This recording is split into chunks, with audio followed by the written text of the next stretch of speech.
Guys, we got completely cooked last night, lost all of our 4 bets. It was a rough night. I don't think we deserved it.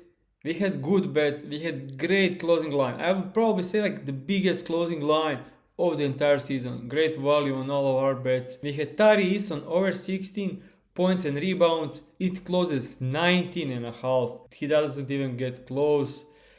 Trey Johnson, that one sucks. We bet over 12 and a half points. He ended up at 10, played only 19 minutes and missed all 4 threes. He only makes 1 3 we covered in low minutes. I actually love this bet. He played only 19 minutes but took 12 field goal attempts, like huge volume. He was supposed to cover but missed all 4 threes.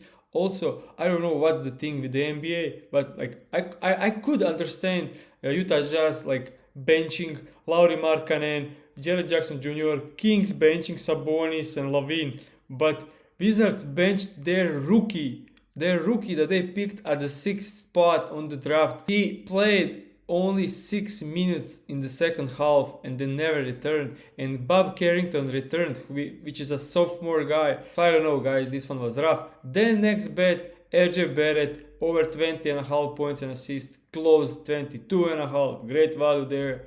He gets into foul trouble first half, like 5 minutes into the game, got lower minutes, then again foul trouble into the second half, ends up at 16, which is crazy. And then Julian Strouter, we bet 11 and a half under. He closes 9 and a half, and then suddenly turns into like prime Steph Curry, making 6 threes, even though he's not a great shooter at all.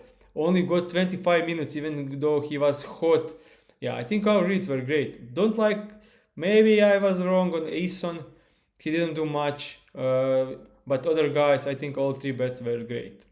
But we can do much. Long season. This brings us down to 19 units of profit, which is still great. And the ROI is down to 10%, even though we lost all of our 4 bets last night. So still great on the season, great numbers, great profit. So let's dive into today's slate. First game on the board, Jazz against the Grizzlies. This one is rough. We have Gigi Jackson 18.5 line, Jalen Wells 17.5 line. So this looks rough at the start because these guys usually have half of these lines. And now let's check out the injury report and we can see this. Ty Jerome out, John Moran out, Jaren Jackson traded, Aldama Ide covered out. So all the top guys are out. So tough one to predict on this team. Are they now tanking? Are they playing their guys? What's going to happen in this game? Rough one. And then we have a tank specialist, Utah Jazz. Lauri Markkanen last 4 games played 23, 27, 25, 21 minutes. So probably on the pace to play 25. Can't do much there because like even though his minutes go down, his usage was absolutely insane over the last 10 games. Over the last 4 games, looking at this, usage is up 2%, up to 28%. So even though his minutes are down, usage is up, so not a spot to bet on under, especially not against Memphis Grizzlies' horrible defense. This team is not even trying anymore, so rough one. Could be a decent spot for maybe Isaiah Collier double-double, pretty much widely available, minus 125. But what's happening here? As well, like 48 minutes, he is getting anywhere close to 40 minutes. This will be a easy bet, but last couple of games we can see he got 32 in a close game, 34 close game, then 27 minutes, and last game 36 minutes. So if he's playing 36 minutes, I think this is good for double-double. But as I said, these guys are not very much unpredictable. I would say Memphis is a great matchup for his assists. He got 8 and 9 in only 24 minutes, now probably getting 36, so that should be great. I mean, look at the entire season, he's averaging 7.4 assists a game, and we exclude the games where he gets less than 20 minutes, it goes up to 8.2 assists per 28 minutes. But Keyonte George should be out. Without Keyonte George, he's averaging 11 assists per 36 minutes and now gets a great matchup. So double-double should definitely be of a great value here. But as I said, tough one to make an official bet. So yeah, moving on from this game. Next game, Cavaliers on second night of back-to-back. Hornets on the second night of back-to-back. Could get ugly. Some guys could be out. But on the side of the Hornets, guys are still suspended, so no Miles Bridges, no Diabate. Brandon Miller line, 23.5, even though last night he scored 17 points, but he shot horrible. But that's the thing with him lately, like he's been shooting like 5 from 19, then 2 games average shooting, then last game again, 5 from 22, absolutely insane usage. When you look at the games without Diabate and Bridges, his usage is at 36%. That's absolutely insane. 24 field goal attempts a game. If you take a look at the game without Miles Bridges, just Miles Bridges with LaMelo playing and Con playing, then he is at 26 field goal attempts per game. Absolutely insane. Madness, complete madness, honestly, guys.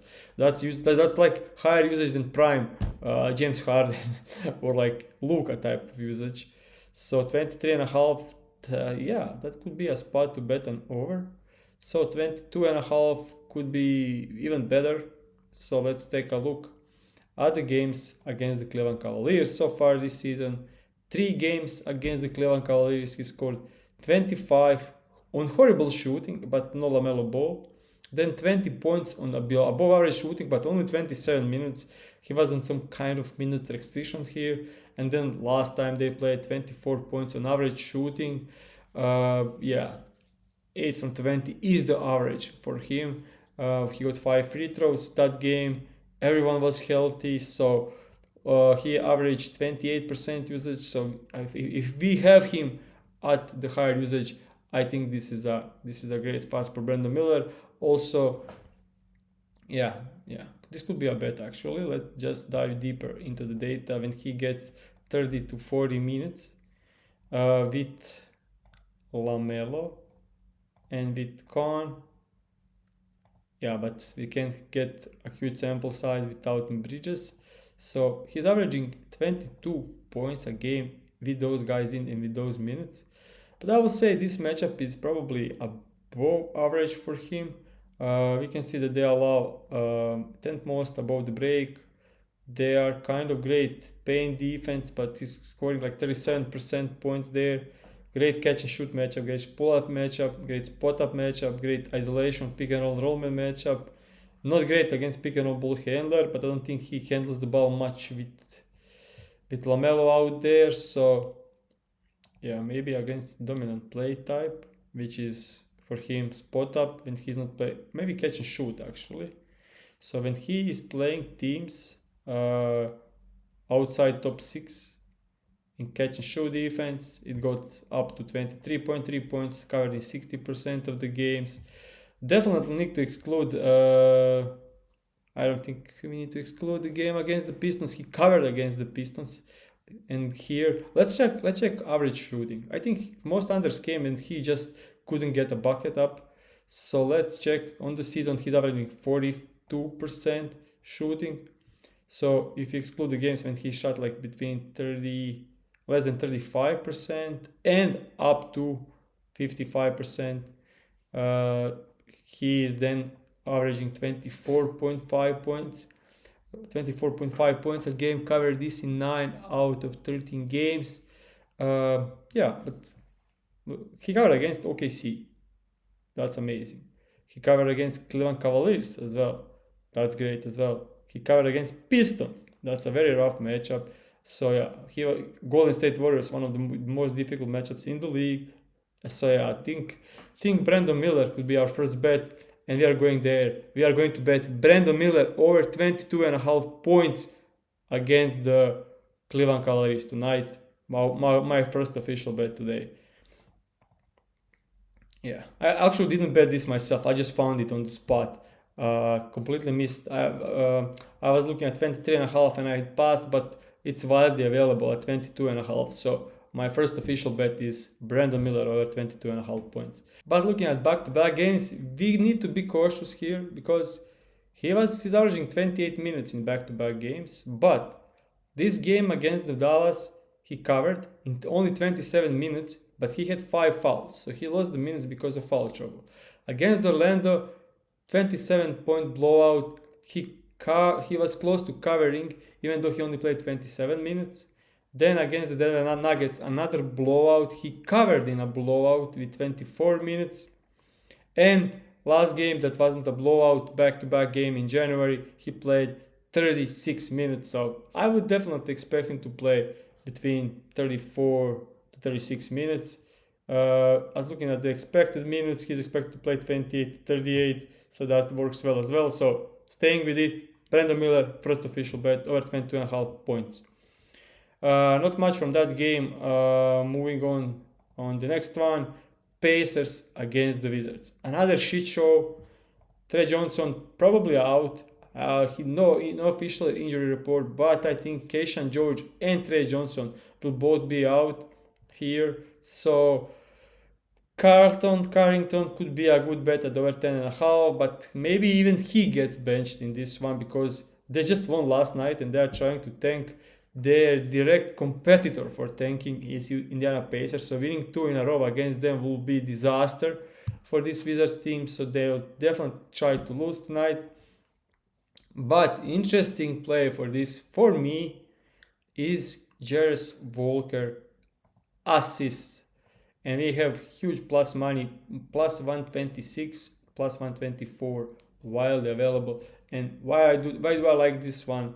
Looking at the injury report, Siakam is out, Nesmith is out, got injured last night, TJ McConnell probably out as well, and back-to-back game, I expect Nembhard to be out as well.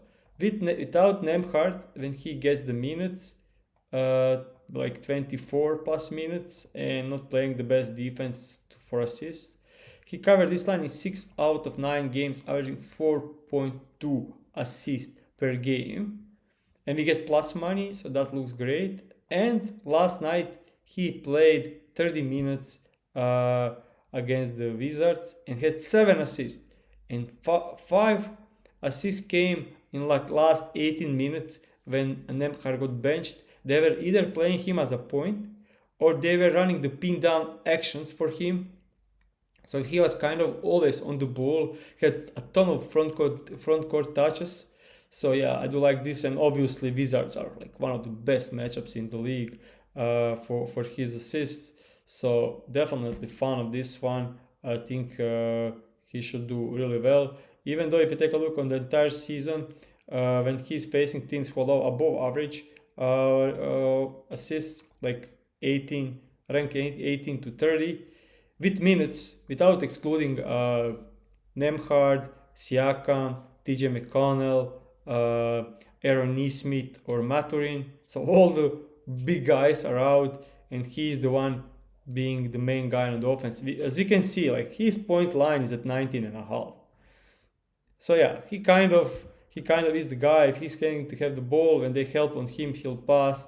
7 assists last night against the Wizards, and now we're getting plus money in a game that we are going to have Nembhard out and he played last night. So Jarvis Walker over 3.5 assists, plus 126, plus 124, wildly available. My second official bet, but instead of betting 1.5 unit, this is a big plus money, so we'll scale down to 1 unit bet on Jarvis Walker. So we are betting 1 unit straight on Jarvis Walker. Can't do much on anything else. Kobe Brown was something I was eyeing earlier at 16.5 points and rebounds, but it's now moved to 17.5, so I'm gonna pass on that one. Last night against the Wizards, he got 33 minutes and had 12 points and 9 rebounds, easy cover on this line. So with more guys being out, Aaron Nesmith and Nembhard, he should get even more usage to go to his size, and matchup is absolutely amazing. So yeah, that's great as well.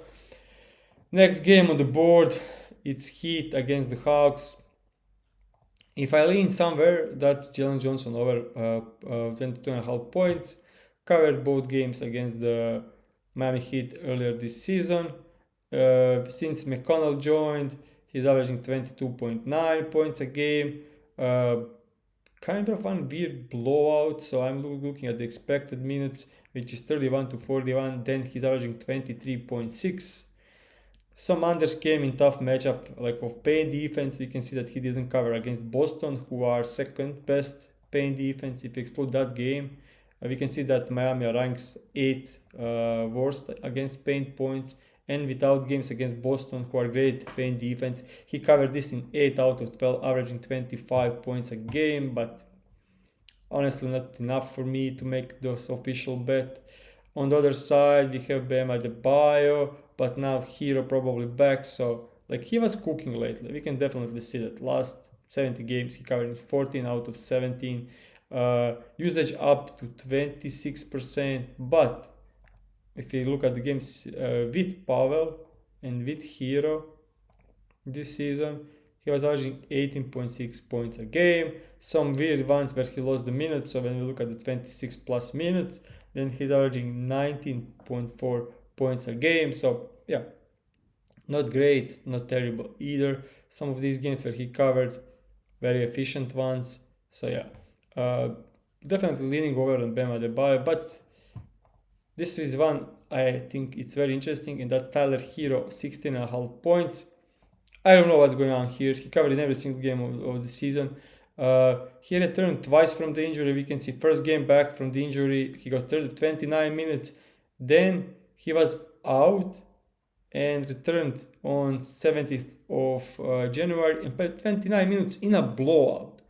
So if he is getting 30 minutes, he should cook this line, absolutely cook this line. So yeah, maybe they know something about his minutes, but if I can get him to play 28 plus, he should definitely do great against the Hawks. But line is a bit suspicious. Like it's like sometimes though it's moving to 17.5, but this looks absolutely amazing. I'm staying away because maybe this time they put him on some minutes restrictions. So tough one for me.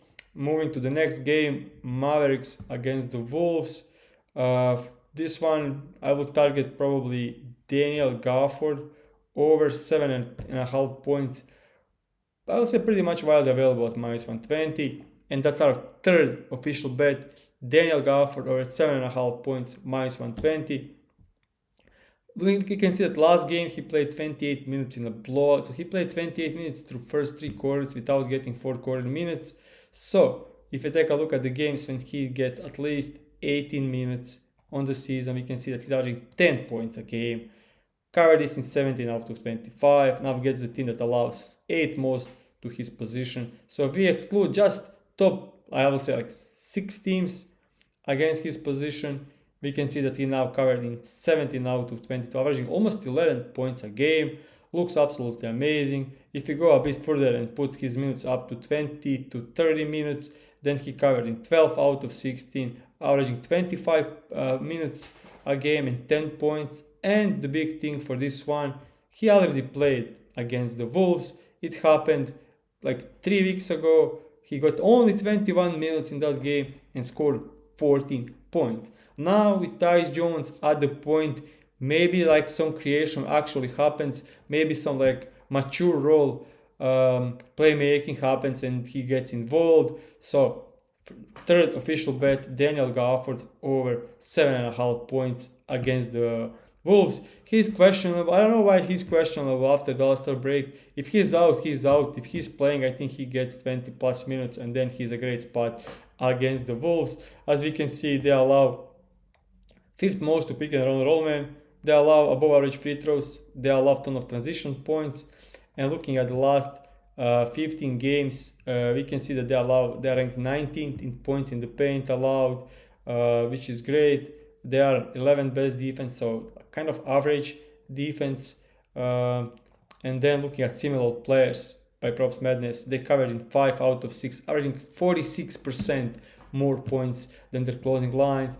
Guys like Jarrett Allen, Claxton, Mark Williams, Claxton again. And then by position, we can see that Landale covered I wouldn't say like Brook Lopez should be the one that we are looking at, but Cornet is definitely the one. He had 8 points in 19 minutes. I think Gafford is much better on offense than Cornet is. Quentin Post, yeah, I would ignore this one. Hartenstein, that's a great one. 11 points in 18 minutes, so that's absolutely amazing. Queen made 4 threes. Will definitely ignore that one. Klingon, yeah. So overall, looks like a great matchup, and he has a great history against Gobert and the Wolves. So third official bet, Daniel Gafford over 7.5 points. Moving on, honestly, I'm not a huge fan of this slate. Like 9 games, but most teams on back to back. NBA turning to shit. Like this is like NBA April time, like usual. Like with so many teams already tanking and playing garbage minutes, like Nets against OKC. Like that's a 17.5 point spread. Wolves against the Mavericks, 13.5 point spread. Bucks against the Pelicans, that's close because both teams suck. So yeah, there is that. This guy could be in the spot to cover. When you look at the injury report, like Trey Murphy doubtful, Jordan Poole out of rotation, and yeah, think that could be good. And we look at the last 3 games, he got 28, 30, 31 minutes. When he gets 24 plus minutes on the season, he's averaging 15 points a game per 28 minutes. But that should probably include Zion. With Zion, he covered in 14 out of 24. So I will definitely lean into it because Trey Murphy could be out. Looking at the last game, when they played against the Bucks, he got 13 points in 20 minutes. Now he's playing a bit more minutes, but look at this. That game, Trey Murphy had 28 field goal attempts, and he'll probably sit tonight. So that could be great. So no Poole, no Trey Murphy. Yeah, could be a good spot for Jeremiah Fierce, but they are great transition defense, great pick and roll defense, great dream defense. So the matchup is tough. So that's why I'm going to pass on that. On the other side, think the lines are pretty sharply set, so not much to do there. Uh, Clippers against the Lakers, maybe a good spot to bet Derrick Jones Jr. over. Not widely available and heavily juiced, but could be a spot that's great when he gets like 23 to 35 minutes. With Kawhi playing, he's averaging 12 points a game, covering 7 out of 11, now plays in a great matchup team that allows a ton of catch shoot, like average catch shoot, average spot up, average transition, but second most to his position, eighth most to his dominant scoring zone, and they are eighth worst defense. So if you exclude like the best defenses against his dominant play type, we can see that he covered this line in 6 out of 8, averaging 14 points a game. The game that he didn't cover, weird game against the Jazz, that was a blowout. Last night he cooked against the Denver Nuggets, scoring 22 points, big usage, big minutes. They will definitely need his defense against Luka and Reeves. So yeah, we could see him getting 30 plus minutes a game. If you take a look over the last, I don't know how many, over the last 3 seasons, when he gets 25 plus minutes. Let's do that 28 to 36, and let's not use the playoffs and the regular season. Then we can see that he covered in 63% of the games, averaging 13 points a game. And as I said, this matchup is much better than the average one.